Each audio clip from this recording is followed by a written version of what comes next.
우리 옆 사람, 앞뒤 사람 인사 나눌까요? 잘 오셨습니다. 반갑습니다. 만나서 행복합니다. 찬양을 너무 세게 불렀더만 목이 갔습니다.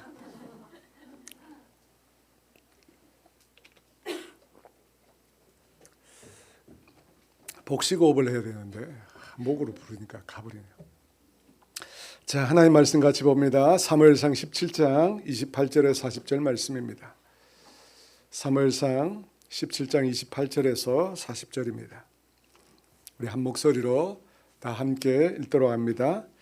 큰형 엘리압이 다윗이 사람들에게 하는 말을 들은지라 그가 다윗에게 노를 바라여 이르되 내가 어찌하여 이리로 내려왔느냐 들에 있는 양들을 누구에게 맡겼느냐 내 교만과 내 마음의 완악함을 아노니 내가 전쟁을 구경하러 왔도다. 다윗이 이르되 내가 무엇을 하였나이까 어찌 이유가 없으리까 하고 돌아서서 다른 사람을 향하여 전과 같이 말하며 백성이 전과 같이 대답하니라. 어떤 사람이 다윗이 한 말을 듣고 그것을 사울에게 전하였으므로 사울이 다윗을 부른지라. 다윗이 사울에게 말하되 그로 말미암아 사람이 낙담하지 말 것이라. 주의 종이 가서 저 블레셋 사람과 싸우리이다 하니 사울이 다윗에게 이르되 내가 가서 저 블레셋 사람과 싸울 수 없으리니 너는 소년이요 그는 어려서부터 용사임이니라. 다윗이 사울에게 말하되 주의 종이 아버지의 양을 치되 사자나 곰이 와서 양떼에서 새끼를 물어가면 내가 따라가서 그것을 치고 그 입에서 새끼를 건져내었고 그것이 일어나 나를 해하고자 하면 내가 그 수염을 잡고 그것을 쳐 죽였나이다. 주의 종이 사자와 곰도 쳤은즉 살아계시는 하나님의 군대를 모욕한 이 할례받지 않는 블레셋 사람이니까 그가 그 짐승의 하나와 같이 되리이다. 또 다윗이 이르되 여호와께서 나를 사자의 발톱과 곰의 발톱에서 건져내셨은즉 나를 이 블레셋 사람의 손에서도 건져내시리이다. 사울이 다윗에게 이르되 가라 여호와께서 너와 함께 계시기를 원하노라. 이에 사울이 자기의 군복을 다윗에게 입히고 노투구를 그의 머리에 씌우고 또 그에게 갑옷을 입히매 다윗이 칼을 군복위에 차고는 익숙하지 못하므로 시험적으로 걸어보다가 사울에게 말하되 익숙하지 못하니 이것을 입고 가지겠나이다 하고 곧 벗고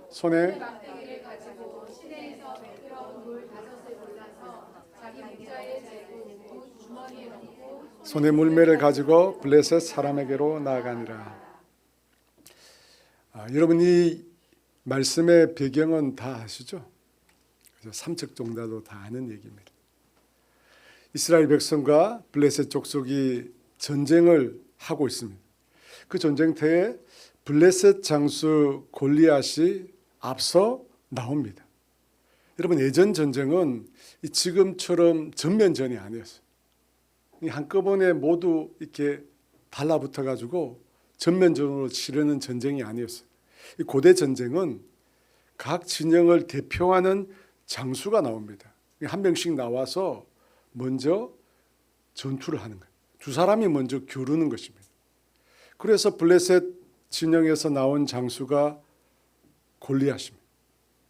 여러분 우리가 너무 잘 알잖아요. 거구의 몸에다 온몸을 갑옷으로 두르고 보통 사람이면 들 수 없는 어마어마하게 무거운 무기, 성경에 보니까 배틀채라고 해서 얼마나 크면 배틀채라고 해요. 그 배틀채를 들고 이스라엘 사람들이 다 보는 앞에 당당히 그 위용을 드러냅니다. 그 모습만 보고도 이스라엘 백성이 혼비백산합니다. 두려워서 골리앗과 맞서 싸울 생각조차 못합니다. 그래서 사울왕이 어떻게 했느냐면 골리앗을 이기는 사람에게 세 가지 보상을 약속합니다. 어떤 보상일까요? 이 왕의 재물을 가지고 그를 부유하게 만들어주겠다. 그리고 왕의 딸을 결혼시켜주겠다. 왕의 딸과. 그리고 그의 아버지의 집을 이스라엘 중에서 자유하게 만들겠다. 자유하는 무슨 뜻이냐면 세금이나 부역의 의무를 면제시켜준다는 거예요. 마음대로 살 수 있도록 해주겠다는 거예요. 그럼에도 골리앗 앞으로 나오는 이스라엘 사람이 아무도 없었습니다. 그때 아버지로부터 형들에게 음식물을 갖다 주라고 하는 말을 듣고 다윗이 그 전쟁터에 가게 됩니다. 그리고 그곳에서 골리앗을 보게 됩니다. 여러분이 만약 생각해 보세요. 여러분이 만약 골리앗 앞에 서게 되었다. 여러분은 그 골리앗 앞에 어떤 태도를 취하시겠습니까? 우리가 눈으로 볼 때는 감당할 수 없는 대적이잖아요. 딱 버티고 나 앞에 서 있어요. 여러분 어떻게 대할 거예요? 혹시 맞짱 뜰 용기가 있으십니까? 한 분이 아멘 한 것 같은데. 아멘 한 것 같은데. 제가 어제 그런 얘기를 들었어요.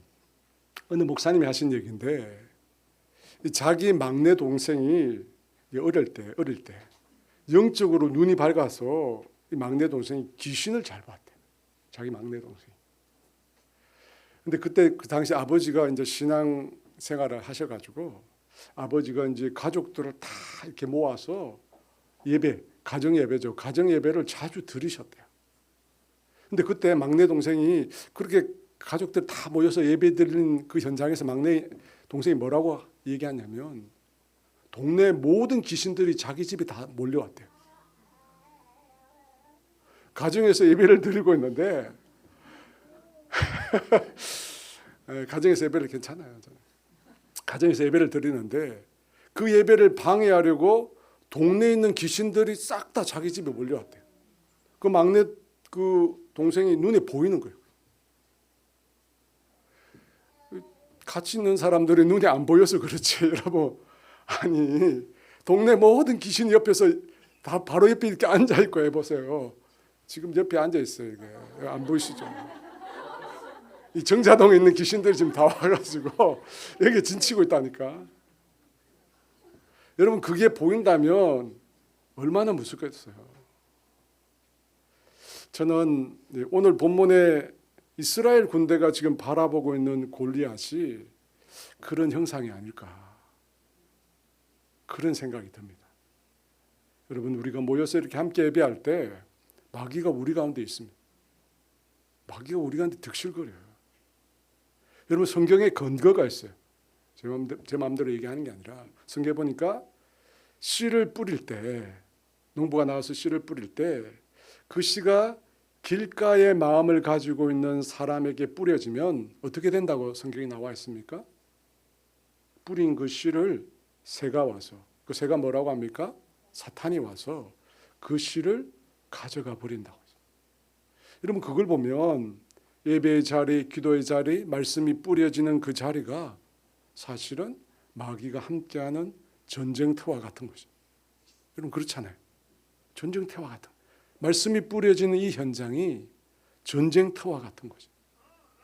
여러분 그것을 우리가 간과하면 안 됩니다. 그래서 여러분 예배 시간, 기도 시간 우리가 영적인 전쟁을 치러야 돼요. 그래서 여러분 예배 드리기 전에 여러분 우리가 말씀 앞에 나오기 전에 우리가 영적으로 무장하고 나와야 돼요. 그래서 우리가 찬양 드리고 기도하고 하는 이유가 그거예요. 영적으로 무장하기. 앞으로 일주일 후면 이제 다니엘 기도회 하잖아요. 여러분 다니엘 기도회 하면 얼마나 마귀가 역사하겠어요. 여러분 다니엘 기도회가 하는 현장 가운데 마귀가 역사. 여러분 예전에 뭐 지금도 마찬가지지만 그런 말이 있어요. 부흥에 가서 은혜 받고 나면 그 다음에 어떻게 되죠? 마귀가 꼭 역사해요. 마귀가 역사합니다. 그래서 여러분 그때 그 시간에 기도의 시간에 우리 모두가 영적으로 무장하고 전쟁을 해야 됩니다. 전쟁을 해요. 그러면 우리가 어떻게 싸워야 될까요? 어떻게 영적인 전쟁을 치를 수 있을까? 제가 다니엘 기도회를 앞두고 무슨 말씀을 전할까 그런 고민을 했어요. 고민을 하다가 어젯밤에 했어요. 어젯밤 내일 무슨 말씀을 전할까 두 말씀이 생각났는데 새벽에 왔는데 이 말씀을 해야겠다 생각이 들었습니다.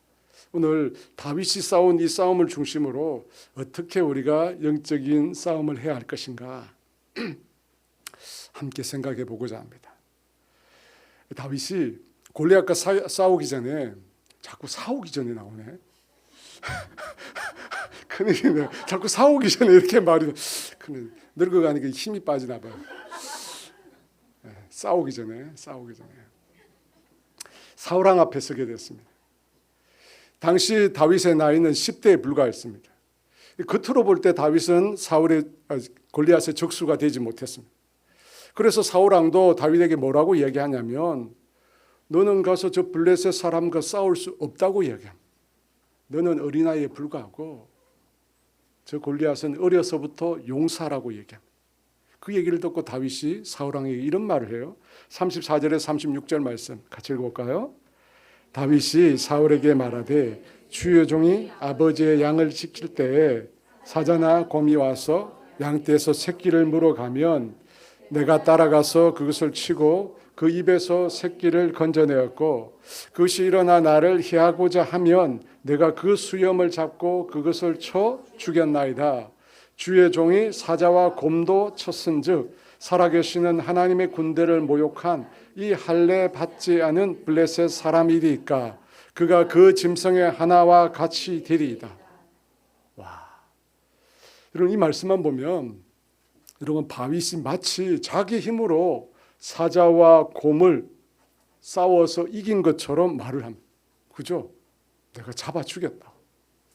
그런데 37절을 보면 좀 다르게 다윗이 또 얘기를 해요. 37절 상반절 말씀 같이 읽어볼까요?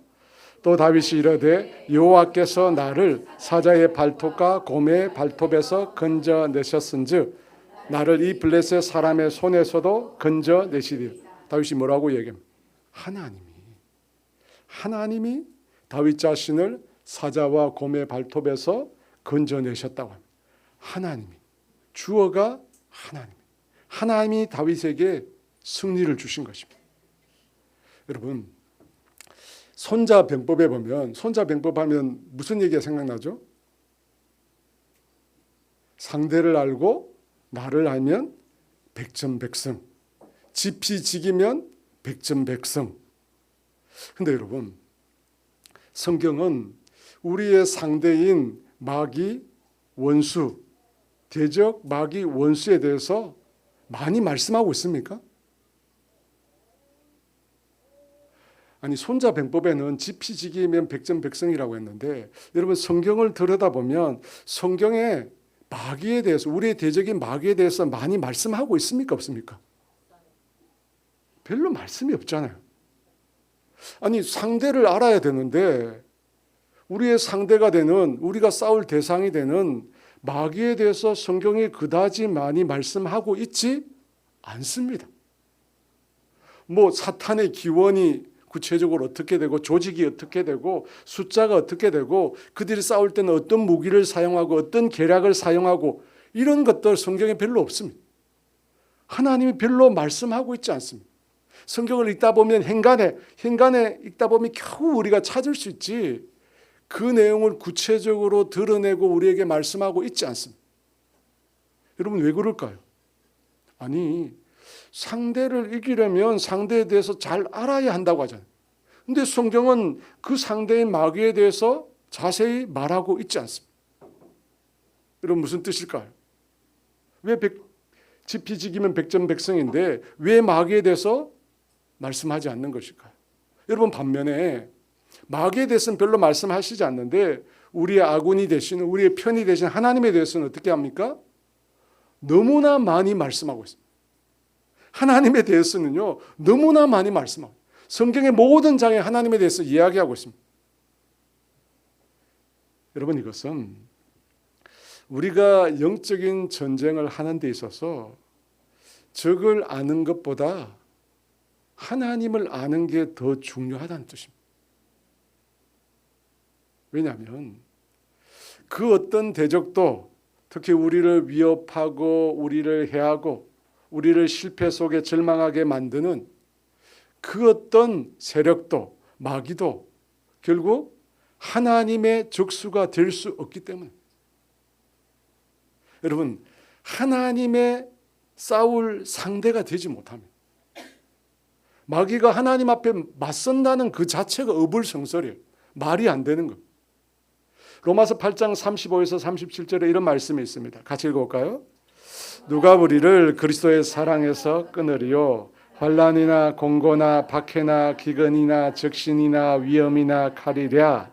기록된 바 우리가 종일 주를 위하여 죽임을 당하게 되며 도살당할 양같이 여김을 받았나이다 함과 같으니라. 그러나 이 모든 일에 우리를 사랑하시는 이로 말미암아 우리가 넉넉히 이기느니라.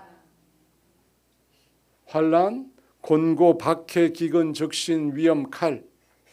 여러분, 마귀가 하나님의 자녀를 넘어뜨리기 위해서 사용하는 수단들입니다. 그래서 우리가 그런 마귀의 공격 때문에 도살당할 양 같은 그런 처지에 놓이게 되었다고 합니다. 그러나 뭐라고 이야기합니까? 우리를 사랑하시는 그 하나님의 사랑으로 인하여 우리가 넉넉히, 이 넉넉히라고 하는 단어를 참 이렇게 표현하기 어려워요. 표현하기. 무슨 뜻이냐면 압도적으로 뭐 우리가 흔히 스포츠 경기에 볼 때 2대1, 뭐 3대2, 8대7 이런 게 아니에요. 이게 압도적이라는 말은 무한대 대 0이에요. 숫자를 헤아릴 수 없을 만큼 큰 숫자 대 제로란 뜻이에요. 여러분, 하나님은 그 어떤 존재와 비교할 수 없는 분이에요. 하나님과 맞설 상대가 없어요. 문제는 뭐냐면 그 하나님을 우리가 모르는 거야. 그 하나님을 우리가 모르는 거예요. 모르니까 우리가 힘이 없는 거예요. 여러분, 하나님을 아는 걸로 충분해. 하나님을 아는 걸로 충분해. 그런데 왜 사람들은 자꾸만 마귀론, 마귀에 대해서 알려고 할까요? 여러분, 신학교 가면 마귀론, 귀신론 이런 거 안 배웁니다. 처음 아셨죠? 신학교에는 마귀론, 귀신론 이런 거 안 배워요. 왜 안 배우냐? 성경에서 별로 다루지 않기 때문에. 성경에서 별로 중요하게 생각하지 않기 때문에. 하나님을 아는 것만은 충분해요. 나와 함께 하신 하나님, 나의 편이 되신 하나님, 나를 위해 싸우시는 하나님, 그 하나님을 아는 것만으로 영적 전쟁에서 승리하기 충분하다는 거예요. 충분하다. 문제는 하나님을 모르는 거예요. 싸우시는 하나님, 우리 편이 돼서 싸우시는 하나님, 그 하나님 모르는 거예요. 그러니까 여러분, 마귀론, 귀신론 이런 거 현혹되지 마세요. 이런 이론들을 뭐라고 얘기해요? 감기만 걸려 귀신 들렸다 하잖아요. 절대 올바른 이론이 아닙니다. 하나님의 말씀에서 나온 게 아니라 어디서 나왔죠? 그 말을 하는 자기에게서 말씀에서 나온 게 아니라. 여러분, 우리가 마귀의 존재를 결코 무시해서는 안 됩니다. 하지만 그것에 매일 필요가 없어요. 마귀론, 귀신론 듣는 시간에 하나님을 더 알아가죠. 하나님이 어떤 분이신가? 하나님이 어떤 권세와 능력이 있으신가? 하나님을 더 알아. 여러분, 그것이 영적 전쟁에서 승리하는 길. 그러면 우리가 왜 그런 마귀론 이런 것들을 많이 생각하게 되느냐? 이유가 있어요. 왜냐하면 이 세상에 있는 이방 종교들, 여러분 기독교를 제외한 이 이방 종교들은 이 세상을 어떻게 이해하느냐면 악과 선의 대결로 이해해요. 우리가 살고 있는 이 세상에는 악한 신이 있고 선한 신이 있다는 것이죠. 그것이 그 신들이 서로 대결하는 것으로 이 세상을 이해해요. 모든 이방 종교들이. 그리고 그 악과 선의 세력이 서로 팽팽하다고 생각해요. 팽팽하다. 근데 여러분, 성경은 절대 그렇게 말씀하시지 않습니다. 하나님과 대적할 수가 없어요. 하나님께서는 그분에게 대적하는 세력에 대해 이런 반응을 보이세요. 시편 2편 2절 4절 말씀인데요. 같이 읽어볼까요? 세상의 군왕들이 났으며 관원들이 서로 꾀하여 여호와와 그의 기름 부음 받은 자를 대적하며 우리가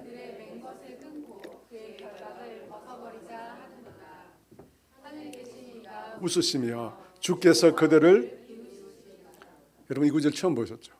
하나님이 비웃는데, 하나님이 웃으신데, 왜 웃죠? 같지 않아서, 가당치 않아서 웃는 거예요. 세상의 군원들, 관원들, 마귀, 하나님과 그리스도를 대적한대요.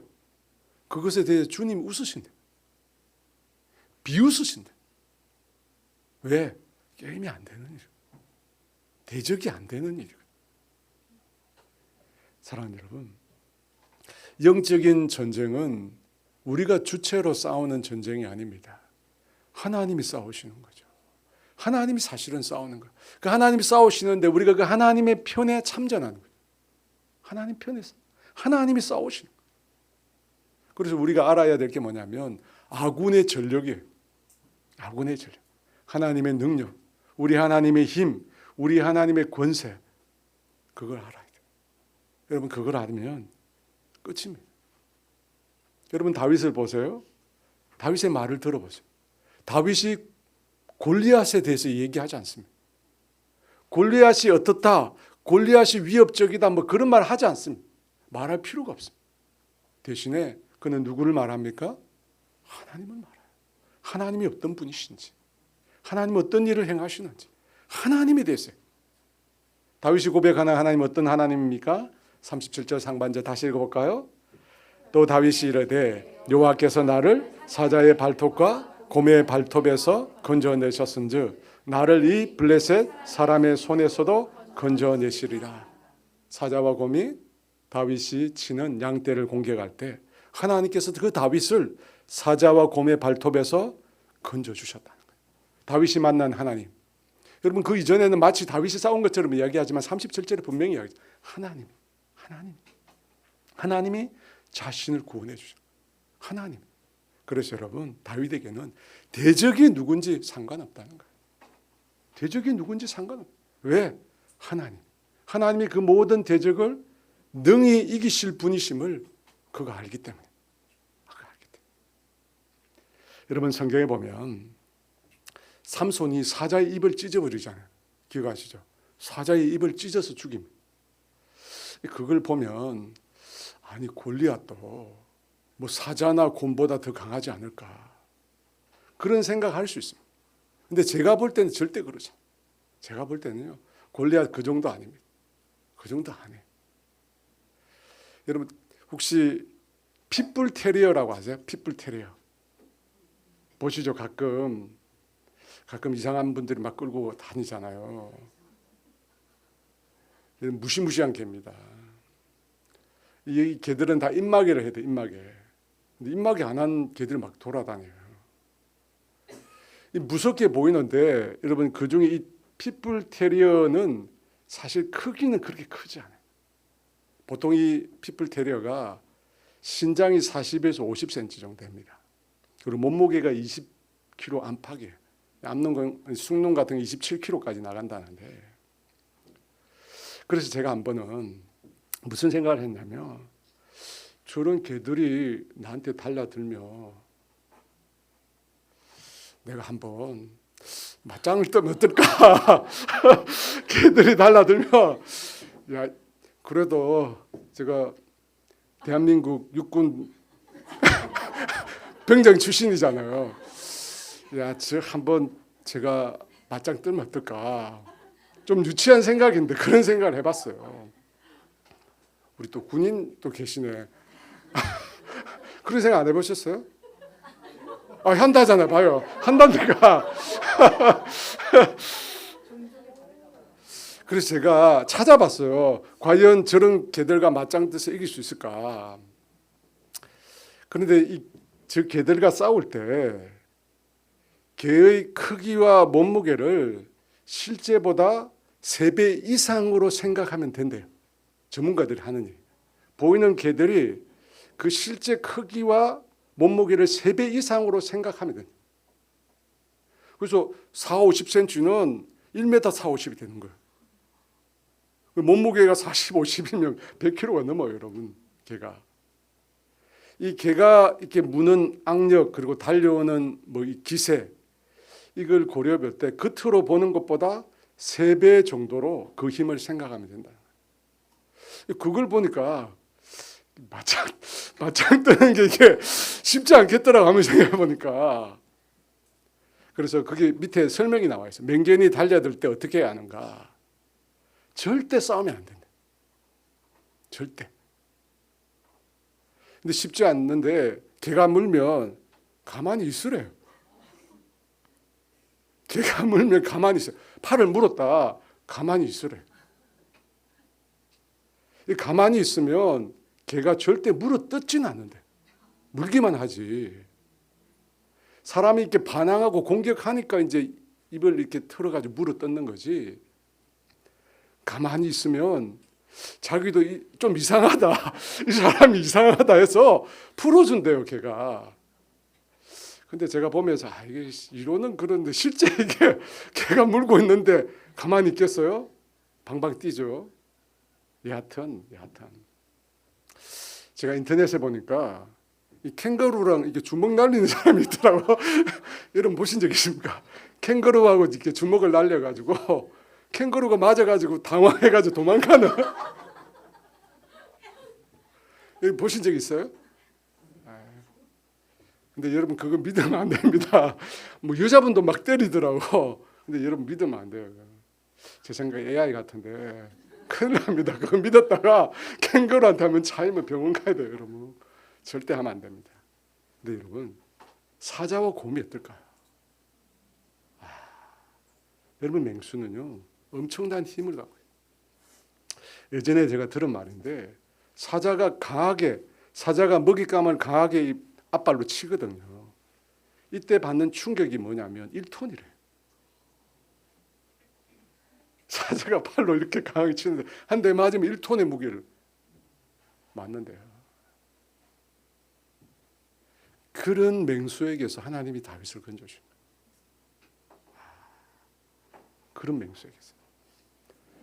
그 하나님을 믿고 다윗이 전장으로 나간 거예요. 여러분 우리의 승리는 지피지기 백전백승이 아니라 하나님을 아는 거예요.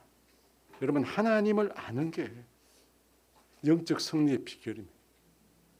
아니 하나님을 알지 못하고 상대만 아는 거예요. 상대만 알면 어떻게 돼요? 두렵고 무서운 거죠. 상대만 알면. 근데 나와 계신 분. 나와 함께 계신 분이 적보다 훨씬 강해요. 여러분 도단성에 아람 군대가 둘러쌌잖아요. 그때 엘리사가 있었습니다. 엘리사 밑에 있는 밑에 돌보는 시종이 와서 얘기하잖아요. 모든 성을 둘러쌌다고. 벌벌 떨면서. 그때 엘리사가 뭐라고 합니까? 우리와 함께 계신 분이 적보다 많고 강하다. 영적인 눈을 보여주죠. 하늘의 천군 천사가 그 도단산을 지키고 있는 거예요. 여러분 하나님을 생각하셔야 돼요. 하나님을 알아요. 하나님이 어떤 분이신가? 여러분 하나님은 세상 모든 권세의 주권자십니다. 위대하심과 영광과 권능과 승리와 위엄이 다 주님께 있다. 천지가 다 하나님께 속해 있다고. 모든 것이 주님으로 말미암았고 만물의 주제가 되십니다. 권세와 능력이 주님께 있습니다. 모든 인생의 생사복이 하나님께 있습니다. 그 하나님의 명령 내리시지 않으면 참새 한마디도 땅에 떨어지지 않습니다. 여러분 그 사실을 우리가 생각해요. 내가 믿는 하나님, 나와 함께 하신 하나님 어떤 분이신가? 여러분 그걸 생각하면 두렵지 않습니다. 근데 그걸 생각하지 못하니까, 그걸 믿지 못하니까, 그걸 붙들지 못하니까 두려운 거죠. 영적 전쟁의 승리의 비결, 내가 의지하는 하나님, 그분이 누군지를 분명히 알아요. 하나님을 아는 것이 가장 강력한, 그죠? 그걸 가지고 다윗이 나. 오늘 영적 전쟁의 두 번째 방법, 경험입니다. 경험을 중시하라. 36절 말씀 같이 읽어볼까요? 주의 종이 사자와 곰도 쳤은즉 살아계시는 하나님의 군대를 모욕한 이 할례 받지 않은 블레셋 사람 일이일까? 그가 그 짐승의, 여러분 이건 이 36절의 다윗의 태도를 보면 자만심이 아닌가, 그죠? 자신이 곰과 사자도 쳤다는 거예요. 그래서 골리앗도 마찬가지로 자신이 능히 이길 수 있다는 겁니다. 근데 여러분, 이건 자만심이 아니라 자신감. 왜 자만이 아니라 자신감입니까? 경험 때문에. 다윗이 경험한 거. 골리앗보다 훨씬 강력한 사자와 곰도 이겼다. 바로 그 경험 때문에 골리앗도 이길 수 있다는 거예요. 우리 37절 상반절 말씀 다시 한번 읽어볼까요? 또 다윗이 이르되 여호와께서 나를 곰의 발톱에서 건져내셨은즉 나를 이 블레셋. 여러분, 여기에 또 경험이 나오잖아요. 앞서는 자기가 싸워서 이겼다고 했는데 37절에는 하나님이 자신을 사자의 발톱과 곰의 발톱에서 건져내셨다. 하나님이 자신을 구원하는 것, 하나님이 자신을 건져내는 것을 자신이 경험했다는 거예요. 경험했어요. 여러분, 경험에 힘이 있어요. 그죠? 여러분, 경험한 사람과 경험하지 않는 사람은 달라요. 여러분, 이 경험이라고 하는 것에서 자신감이 나와요. 한번 자기 이겨본 거예요. 해본 거예요. 그러니까 그것에 근거해서 자신감이 있는. 그래서 경험을 중시하는 아주 좋은 표현이 있어요. 무슨 표현이 있죠? 고기도 먹어본 놈이 안다. 그죠? 그렇잖아요. 고기도 먹어본 놈이 잘 먹는데요. 경험. 여러분, 마찬가지로 신앙생활의 경험이 중요해요. 영적으로 승리를 경험한 것. 너무 중요합니다. 너무 중요해요. 여러분, 앞서 하나님을 아는 것이 중요하다고 했습니다. 하나님을 아는 게 중요하다. 그런데 여러분, 지식적으로 하나님을 아는 것에 그치면 안 됩니다. 그죠? 지식적으로 하나님을 아는데 그죠? 내가 알고 있는 하나님에 대한 지식이 실제 내 삶의 영역에서 경험되어져. 내가 알고 있는 하나님이 실제 내 삶에서 경험되어져. 그때 경험되어질 때 여러분, 그 경험에서 자신감이 생겨요. 여러분, 그 경험에서 힘이 나와요. 그래서 경험이 중요한 거예요. 제가 어저께 우리 노예 목사님들하고 모임이 있었어요. 40, 50대 젊은 목사님. 여러분, 40, 50대가 젊은 목사예요. 아시겠죠? 40, 50대가 젊은 목사. 젊은 목사님들이 모여가지고 이 얘기를 했어요. 무슨 얘기를 했냐면 은사 중단론에 대해서 얘기했어요. 은사 중단. 이게 무슨 얘기냐면 이 귀신을 쫓아내든지 병을 낫게 하든지 방언을 한다든지 이런 은사가 지금도 유효한가? 아니면 성경에서만 그 일이 이루어지고 지금 시대는 유효하지 않다. 이 은사 중단론에 대해서 얘기했습니다. 여러분, 목사님들 모이면 이런 얘기를 합니다. 이런 얘기를 해요. 그런데 우리가 신학교에서 배울 때 뭘 배웠느냐면 은사가 중단되었다고 배워요. 은사가 끝났대요. 성경 시대에 있었던 그 은사들, 기적들은 성경 시대에 끝났다는 거예요. 그런데 여러분, 실상은 어때요? 목회 현장에서 보면 그게 아니잖아요. 목회 현장에서 보면 그게 아니에요. 귀신 들린 사람이 있어요. 죽을 병에 걸린 사람이 있습니다. 암 걸린 사람이 있어요. 불치병에 걸린 사람이 있어요. 근데 그 사람을 위해서 기도했는데 그 사람이 나은 거예요. 기도하니까 나았어요. 또 기도하는데 방언이 나와요. 방언이. 막 혀가 말리고, 그죠? 혀가 막 말리면서 뭐 랄랄라도 있고 오토바이도 있고 다양한데 딱 자기도 모르는 말이 막 나와요. 자기도 모르는 말이 막 나와요.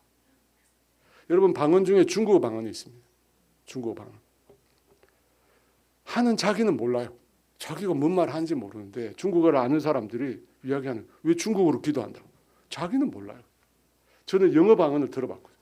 근데 이분 영어 잘 몰라요. 근데 혼자서 막 영어로 하더라고요. 여러분, 이게 뭡니까? 어떻게 된 거예요? 은사 중단론자들은 은사가 성경의 시대에 국한되고 한다는데, 국한되었다고 하는데 목회 현장에 실제 우리의 삶에는 그런 은사들이 나타나고 있어요. 나타나고 있어요. 여러분, 분명한 사실은 뭡니까? 성경에 그와 같은 은사가 사용된다고 나와 있습니다. 성경에 나와 있어요. 근데 성경에 그와 같은 은사가 중단되었다라는 말은 안 나옵니다. 말은 안 나와요. 근데 이분들은 은사가 중단되었대요. 여러분 이게 뭐죠? 왜 이런 말을 합니까? 자기가 경험해보지 못하니까.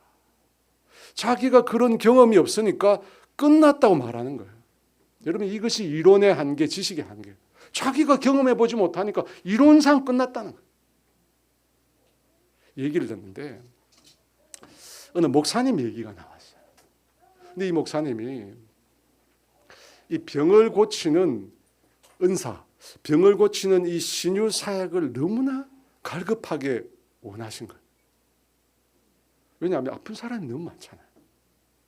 그래서 아픈 환자들을 볼 때마다 너무 마음이 아파. 그 안타까운 마음 때문에 자기가 신유 은사를 받고 싶다. 그래서 기도 많이 하는데 기도를 계속 하는데 안 낫는 거예요. 아무리 기도해도 병자가 안 나와요. 얼마나 답답하겠어요. 그럼에도 이 목사님 포기하지 않고 계속 기도하는데 특별히 교회 성도들을 위해서 계속 기도해요. 다른 사람들, 자기 말고 다른 주변의 사람들을 위해서 계속 중보 기도를 했습니다. 근데 어느 날 하나님 그 은사를 주신 거예요. 신유의 은사를 주신 거예요. 그 은사가 언제 시작됐느냐면 목사님이 지하철을 타고 있었어요. 지하철을 타고 딱 서가지고 있는데 하반신 장애인이 걷지 못하는 분이 목사님 앞으로 이렇게 나오는 거예요. 하반신 장애인이니까 바닥에 앉아가지고 이렇게 오는 거예요. 근데 그 순간에 성령님께서 목사님 마음에 말씀하신 거예요. 뭐라고 하냐면 손을 얹고 기도하라. 지하철에 사람 다 보고 있잖아요. 그런데 손을 얹어서 기도하라는 거예요. 순간 목사님이 너무 고심이 되는 거예요. 분명히 성령님의 음성 같은데 이걸 어떻게 해야 되나. 분명히 신유의 은사를 달라고 지금까지 막 기도했는데 분명히 성령님 말씀 같아요. 근데 손을 얹고 기도하라고 하는데 그 지하철 아니잖아요. 기도했다가 안 나오면 어떻게 되나. 이게 얼마나 쪽팔릴까. 이게 막 나을 줄 했는데 안 나오면 큰일 나잖아요. 막 고민이 되는 거예요. 그러다가 갑자기 꾀가 난 거예요. 어떤 꾀냐면 지하철이 정차할 때 그때 문이 열리잖아요. 그래서 그 문이 열릴 때 딱 맞춰서 재빨리 손을 얹고 소위 기티 기도하고 튀어야겠다 이렇게 생각한 거예요. 지하철 문 열릴 때 딱 얹고 빨리 튀어야겠다. 분명히 성령님의 음성이 확신했어요. 근데 사람들이 다 쳐다보고 있으니까 용기가 안 나잖아요. 그래서 그 생각을 하고 그렇게 하기로 마음먹었어요. 드디어 지하철이 선 거예요. 정거장에 섰어요. 목사님이 지하철 문이 열릴 때 재빨리 기도하고 튀었어요. 그 다음에 어떻게 되었을까? 궁금하잖아요. 자기도 분명히 성령의 음성 같은데 이게 어떻게 될까 궁금해가지고 승강장에 딱 내려서 뒤를 돌아왔대요. 근데 그 사람이 일어난 거예요. 하반신 장애인이 그 자리에 앉아있다가 일어선 거예요. 그리고 그 주변에 있는 사람 다 놀란 거야. 봤거든요. 하반신 장애인. 방금 전에 앉아있는데 벌떡 일어났으니까. 그때부터 이분이 사역을 한 거예요. 사역. 여러분, 신앙생활의 영적인 전쟁, 하나님을 알고 하나님께서 내 삶에 일하시는 거, 여러분 이거를 우리가 경험해야 돼요. 그렇죠? 여러분 경험해야 그 신앙이 힘이 있는 거예요. 진짜 자기가 해봐야 자신감이 있어요. 왜 우리가 힘이 없나? 왜 내가 복음을 전하고 믿음으로 산다고 말하는데 왜 확신이 없는가? 경험의 부재. 경험의 부재. 경험이 없으니까 자신이 없어. 참고로 저는 신유의 은사를 구하지 않습니다. 좀 알려드려요. 왜냐하면 여러분 제가 신유의 은사를 받으면 목회를 못합니다. 신유의 은사 받으면 기도원으로 가야 돼. 기도원 가가지고 맨날 그 집회하고 기도해주고 해야 돼요. 여기 있으면 안 됩니다. 여기 있을 수가 없어.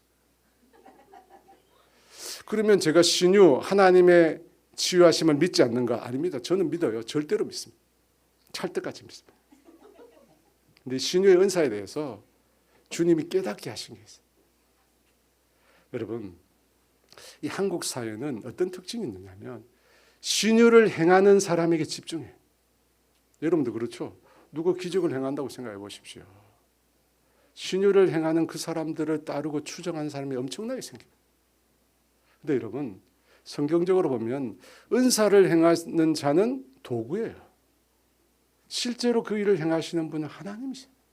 하나님이 하시는 거예요. 성령님이 하시는 거예요. 근데 자꾸만 사람들은 은사를 행하는 그 사람에게 집중해요. 그래서 한국교회 폐단이 된 거예요. 엄청난 폐단이에요. 여러분, 분명히 성경에 보면 사도들과 제자들이 놀라운 치유를 행했습니다. 병든 자들, 귀신 들린 자에게 손을 얹으며 안수할 때 떠나가고 치유를 받았습니다. 안수를 통해서 놀라운 일들이 일어났습니다. 그런데 여러분, 성경에 보면 또 다른 치유의 역사가 있어요. 어떻게 치유가 일어났죠? 교회 공동체가 다 함께 기도함을 통해서. 성경에 보면 기도를 통해서 놀라운 치유의 역사가 일어났어요. 여러분, 그 기도의 내용이 사도행전 4장에 나옵니다. 베드로와 요한이 공회에 붙잡혔다가 돌아온 이후에 예루살렘 교회 성도들 다 모여서 이런 기도를 했습니다. 사도행전 4장 29절 30절 말씀 같이 읽어볼까요? 주여, 이제도 그들의 위협함을 굽어보시었고 또 종들로 하여금 담대히 하나님의 말씀을 전하게 하여 주시었고 손을 내밀어 병을 낫게 하시었고 표적과 기사가 거룩한 종 예수의 이름으로 이루어지게. 바로 여러분, 교회 공동체가 보여서 함께 기도했어요. 병이 낫고 표적과 기사가 일어나게 해달라고. 여러분, 그 결과로 예루살렘 교회 공동체 가운데 놀라운 기적의 역사, 치유의 역사가 일어난 것입니다. 그래서 저는 이 말씀을 근거로 공적인 예배 시간에, 우리가 이 금요기도 시간에 다른 예배 시간에 함께 기도, 공동체가 함께 기도. 여러분, 이것이 건강한 신유를 가능케 하는 하나님의 방법. 주님이 가르쳐 주셨어요. 여하튼 여러분, 우리가 하나님의 역사를 경험해야 돼요. 여러분, 경험해야 돼요. 지난 금요일 기도 시간에 제가 저희 교회 재정에 대해서 얘기했습니다. 하나님께서 저희 교회 재정을 늘 부족함 없이 채워주신다. 부족할 때면 하나님이 귀신같이 채워준다. 하나님 채워준다. 여러분, 벌써 다 잊어버렸겠지만 저희가 분리 독립하는 그해 1월에 교회 재정이 먼저 독립해야 돼요. 그 조건이 교회 재정이 먼저 독립해요. 그런데 그 전에 우리가 수입과 지출을 보니까 3천만 원이 부족한 거예요. 3천만 원. 이 교회 재정이 먼저 독립해야 교회가 독립할 수 있는데 그 전해를 기준으로 3천만 원이 부족하니까 여러분 걱정이 되잖아요. 아니 3천만이면 매달 300만 원씩 마이너스예요.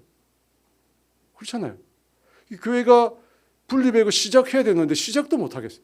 매달 300만 원씩 빚내야 되니까. 근데 그때 어떤 일이 일어났냐면 강당을 대여하고 있는 학교에서 연락이 와서 3천만 원을 줄여서 계약을 했어요. 저도 그때 어느 정도 금액은 해주리라 생각했어요. 왜냐하면 코로나 이후였거든. 어느 정도. 그 제가 혼자 생각하고 있어요. 어느 정도.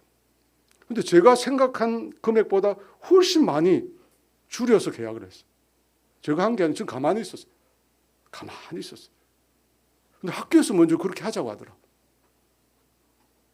여러분, 제가 양심 있지. 3천만 원 줄여주세요. 어떻게 말을 해요? 목사의 양심이 있는데. 저 가만히 있었어요. 근데 학교에서 먼저 3천만 원 줄여주면 되겠느냐고 묻더라고. 그래서 제가 속으로 너무 기쁜데 표정을 그렇게 할 수 없잖아요. 그래서 저희가 많이 힘듭니다. 이렇게 얘기를 하면서 제가 어쩔 수 없잖아요. 속은 너무 기쁘지만 이런 일이 다 있나. 저는 생각도 못 했는데 너무 금액을 낮춰주니까 근데 겉으로는 많이 힘들다고, 기도해 보겠다고, 기도해 보겠다. 그럼 하나님 하신 거죠. 하나님. 재정을 담당하는 행정실장님이 있는데 이분이 그 다음에, 그러니까 저희는 1월부터 이제 재정을 독립하는데 그 다음에 그 3월에 이분이 3월에 퇴임을 하시는 거예요. 퇴임을 하시면서 선심을 쓴 거예요. 왜냐하면 자기는 떠나잖아. 그래서 그 다음 행정실장을 제가 그 다음 해 계약을 하는데 그분이 그 얘기를 하는 거야. 전임 행정실장이 너무 낮은 가격을 했다. 하거나 말거나, 그죠?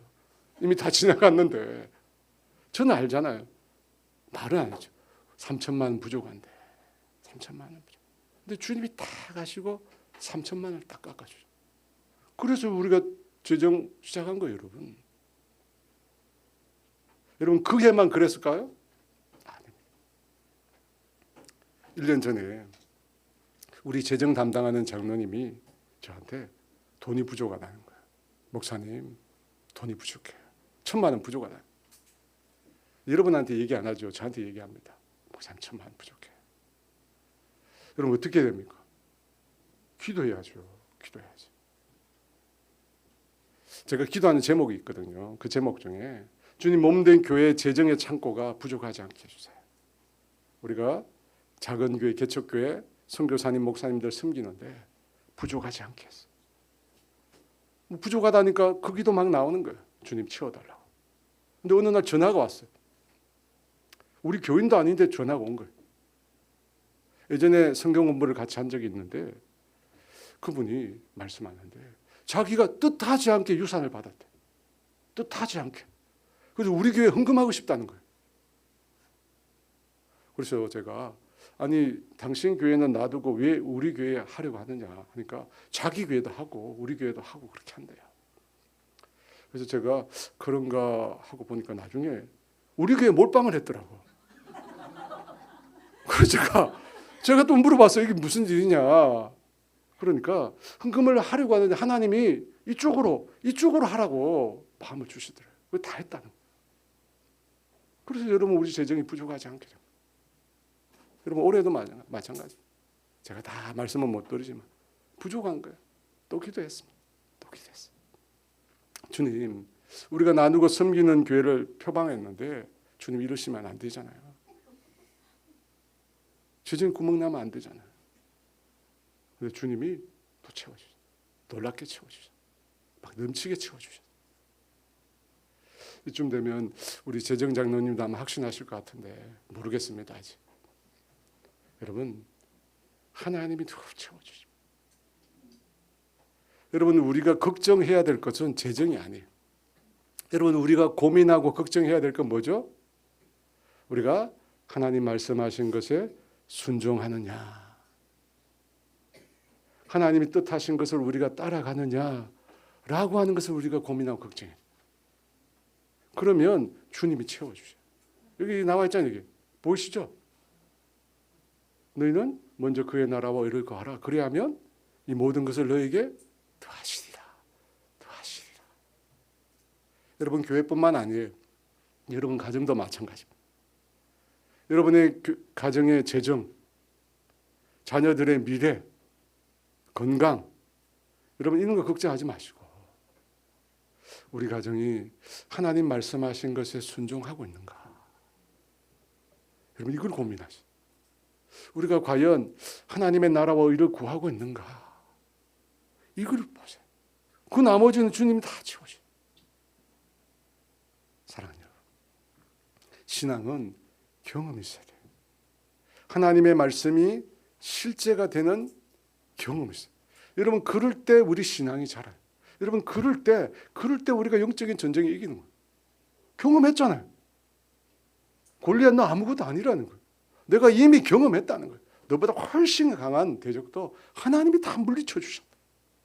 여러분 경험이 있을 때 우리 신앙에 힘이 생겨요. 자신이 생겨요. 그래서 그 경험이 있는 다윗이 이렇게 외치잖아요. 36절에 같이 읽어볼까요? 주의 종이 사자와 곰도 초선즉 살아계시는 하나님의 군대를 모욕한 이 할례 받지 않는 블레셋 사람이니까 그가 그 짐승의 하나와 같이 되리. 와, 애들 하는 말로 자신감이 쩌잖아요. 자신감이 쩔어요. 경험이 있으니까. 여러분 경험이 있어요. 어제 그제 우리 사랑이가 퇴원을 했습니다. 못 보신 분이 있을 것 같아서 뭐 그 밑에다가 완전 인형이네 누가 썼더라. 완전 인형이네 이러면서. 우리 최병호 집사님이 점잖은 분이세요. 근데 이분이 암수 집사 방에다가 사진을 올렸더라고요. 그래서 제가 검제 500원을 받아야 될 것 같습니다. 아마 이 방송을 듣고 있는지 모르겠는데 아마 입이 귀에 걸리셔가지고.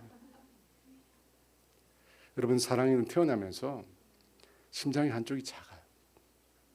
그리고 심장으로 들어가는 대동맥, 가장 중요한 대동맥이 협소해가지고 부분 절개를 해요.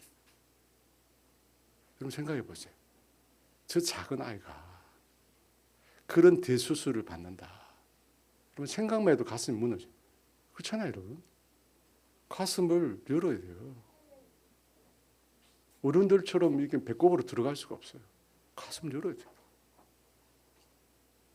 근데 사랑이 어떻게 되었습니까? 의사가 그랬어요. 그 작은 심장이 빠르게 자라. 놀랍게 빠르게 자라. 우연일까요? 아닙니다. 우리 사랑이가 그 힘든 심장 수술을 잘 견디고 건강하게 퇴원을 했습니다. 집에 간 거죠. 집에 가 있는 거예요. 여러분 우연일까요? 아닙니다. 주님은 우리 교회 공동체로 기도의 능력을 경험하도록 하신 하나님 역사입니다. 우리가 2년 전에 이건희를 위해서 기도했잖아요. 1.44 34주만 나왔어요. 근데 그 애가 지금 맨날 과음 지르고 다니고 있어요. 그죠? 맨날 과음 지르고 다니고. 저는 그걸 경험했기 때문에 사랑이 걱정도 하지 않았어요. 기도하면 된다. 기도하면 하나님이 그 생명 붙들어 주신다. 믿음이 생기더라고요. 저도 2년 지나면 과음 지르고 다녀요. 왜 그렇죠? 경험이 있기 때문에. 경험이 있기 때문에. 다윗이 경험이 있었던 거예요. 사자와 곰의 발톱에서 건져내셨은지 블레셋 사람의 손에서도 건져내시리라. 여러분 우리의 신앙의 경험이 필요합니다. 우리 막내가 안 왔으니까 또 얘기하는데 우리 막내가 그랬잖아요. 태어나면서 갑상선에 문제가 있어요. 갑상선. 그게 붙잡고 기도했죠. 만 4년을 기도했어요. 만 4년. 그래서 더 이상 약 먹지 않고 회복됐죠. 하나님 고쳐주시죠. 그래서 제가 그 경험을 가지고 얘기를 듣는데 어떤 분이 자녀를 낳았대요. 그런데 우리 막내가 겪은 똑같은 질병을 걔가 안고 있는. 그래서 제가 그분한테 전화를 했어요. 우리 집의 막내가 그런 질병을 겪었는데 내가 하나님 앞에 기도하면서 이 아이가 좋아졌다. 지금은 정상인과 똑같이 건강하게 되었다. 제가 그 얘기를 들려주겠다고. 근데 이분이 안 만나려고 하더라고요. 근데 이분이 약사예요. 자기 아버지가 의사예요. 자기 아버지 친구 중에 아이가 앓고 있는 병에 대한 우리나라의 최고 전문가가 있대요. 그 사람 찾아간다는 거예요. 여러분 왜 그렇죠? 저는 경험이 있거든. 하나님이 어떻게 역사하시는 경험이 있거든. 근데 그분이 없는 거예요. 사랑하는 여러분, 신앙에 경험이 있어야 돼. 그래 그 신앙이 힘이 있고 그래 그 신앙에 여러분 자신감이 있는. 여러분 한 번의 경험으로 안 됩니다. 반복적으로. 왜 그렇죠? 우리가 자꾸 잊어버리는. 분명히 하나님은 역사를 경험했어요. 근데 연약해서 금방 가물가물한 거예요. 분명히 역사하셨는데 기억이 안 나는 거예요. 제가 제 막내가 그랬다니까요. 교회를 4년을 기도했는데 어느 날 잊어버렸더라고요. 어느 날 잊어버렸어요. 까맣게. 제가 아팠었나? 여러분 우리가 그렇게 연약해요. 그래서 하나님의 역사 그걸 경험하는 반복적으로 계속해요. 여러분 모세가 무수히 많은 기적을 경험해요. 모세 그렇잖아요. 성경에서 모세만큼 많은 기적을 경험한 사람이 없습니다. 표현할 수 없는, 말로 표현할 수 없는 기적을. 근데 모세가 뭐라고 말합니까? 하나님께서 이스라엘 백성에게 고기를 달라니까 하나님께서 고기를 주어 먹게 하시겠다. 하루나 이틀 닷새가 아니라 그 냄새를 싫어하기 때문에 한 달 동안 먹게 하겠다. 하나님 말씀하셨어요. 근데 그 말을 들은 모세가 뭐라고 얘기합니까? 이스라엘 백성이 장정만 60만 명인데, 장정만 60만 명인데 한 달 동안 먹게 하신다며 그들을 위하여 양떼와 소떼를 얼마나 잡아야 합니까? 바다의 모든 물고기를 모아도 부족하겠습니다. 여러분, 모세가 한 말이에요. 모세가. 아니, 모세가, 다른 사람도 아니고 모세가, 여러분 10가지 대재앙을 경험하고 홍해를 가르고, 여러분 마라의 쓴물이 단물이 되고 바위에서 물이 터져 나온 것을 모세가 경험했어요. 그런데 모세가 그런 소리를 하는 거예요. 제가 그걸 보면서 무릎을 쳤어요. 인간이 이렇게 연약하구나. 돌았으면 잊어버려. 돌았으면 딴소리하는. 여러분 그렇잖아요. 분명히 제가 얘기했어요. 그죠? 경험이 있어야 한다. 돌았으면 잊어버려요. 지난주 무슨 말씀 제가 했는지 기억 안 나시죠?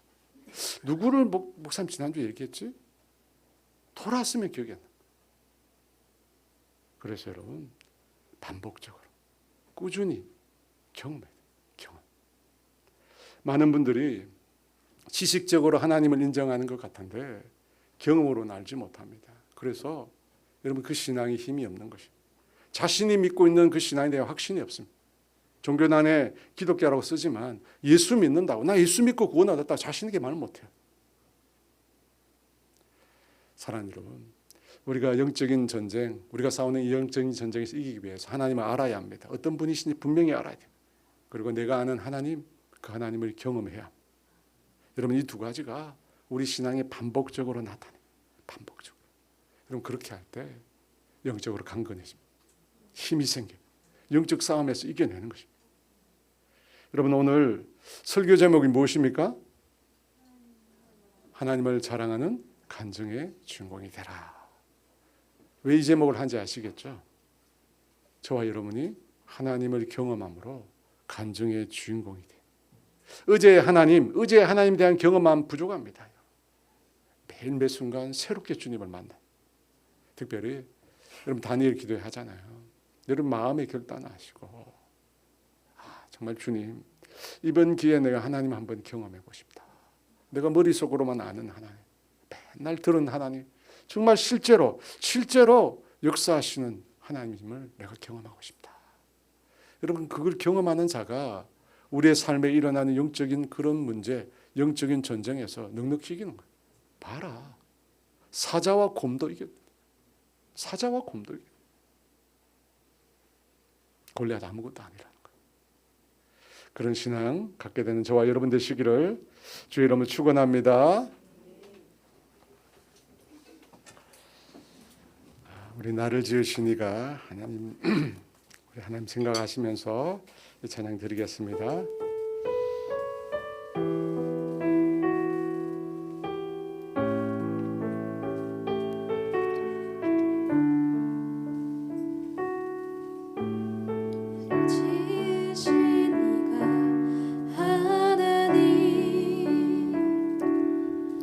나를 부르신 이가 하나님, 나를 보내신 이도 하나님, 나의 나 된 것은 다 하나님 은혜라. 나의 달려갈 길 다하도록, 나의 마지막 호흡 다하도록, 나로 그 십자가 품게 하시니, 나의 나 된 것은 다 하나님 은혜라. 한량없는 은혜, 갚을 길 없는 은혜, 삶을 애워 사는 하나님의 은혜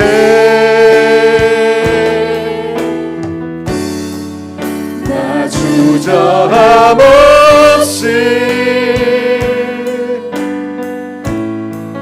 그 땅을 밟음도 나를 붙드시니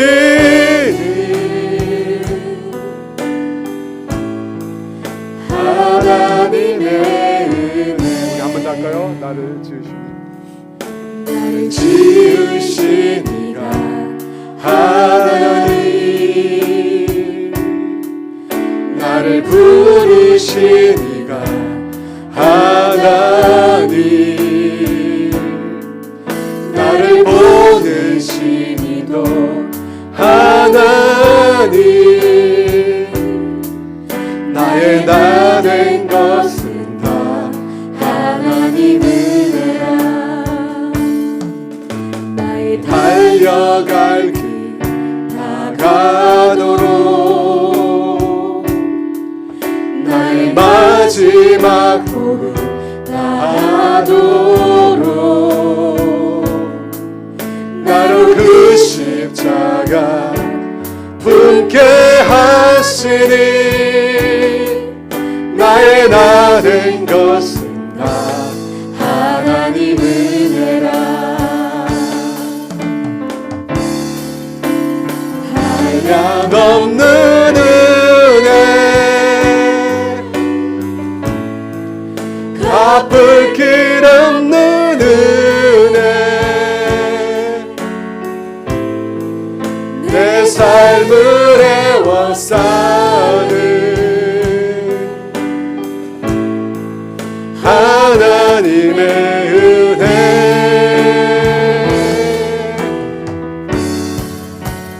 주저함 없이 그 땅을 밟음도 나를 붙드시는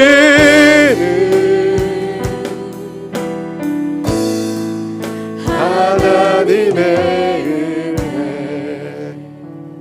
여러분 마지막 소절이 참 와닿네요. 주저함 없이 그 땅을 밟을 수 있어. 주저함 없이 골리앗 앞에 나아갈 수 있어. 하나님을 경험하여 알았기 때문에. 여러분 우리의 신앙이 이론이나 지식에 그치면 안 돼요. 여러분 마귀도 하나님 알아요. 여러분 우리의 신앙이 이론과 지식에 그치면 말씀 그대로의 하나님. 다윗이 자신을 구원한 하나님, 맹수의 그 발톱에서 자신을 건지신 하나님 경험했죠. 그걸 경험하고 나니까 골리앗이 두렵지 않아요. 대적이 두렵지 않은 거예요. 여러분 시간 기도합시다. 하나님 나로 하여금 주님을 경험하여 아는 은혜를 주세요. 하나님 내가 경험하고 싶습니다. 정말 내가 부인할 수 없도록 하나님 경험하게 해주세요. 말씀 그대로 살아계신 하나님 내가 만나게 해달라고 그런 은혜를 달라고 하나님 자에게 그런 은혜를 달라고 우리 주의 주같이 기도합니다. 주여